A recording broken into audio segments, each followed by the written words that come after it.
We were all together for the first time, and they just were so emotional. As they said, I thought they were lost to history. I thought this would never be corrected. Author and historian Brad Quinlan talks about gathering with the families of George Wilson and Philip Shadrach as they were just hours away from the two men finally being properly recognized for their heroic deeds more than 150 years ago. The Great Locomotive Chase is a familiar story from the Civil War. James Andrews developed a plan to hijack a locomotive north of Atlanta and run it up to Chattanooga, cutting telegraph lines, burning bridges, and destroying rail lines to stall rebel forces and allow Union forces to take Chattanooga. Andrews Raiders, as they would come to be known, boarded the General on April 12, 1862. Everything went wrong that could go wrong over the next hours.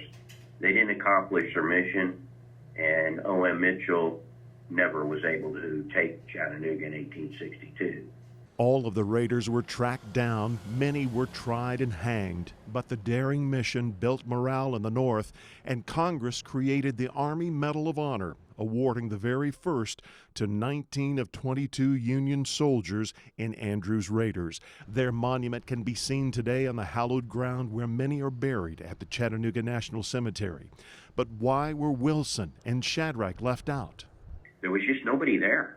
I mean, everybody else had somebody to stand for them, and Wilson and Shadrach had nobody.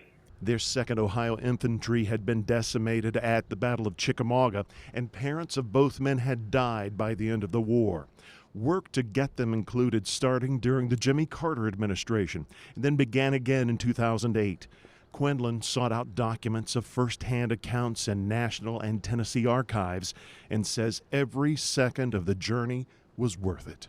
So when they did get the call from the White House saying it had been approved, they felt like, wow. And it was so emotional today to see the families and get the hugs from the families for the hard work of 12 years and sit there in that media room and listen to them simply say how important it was to them as descendants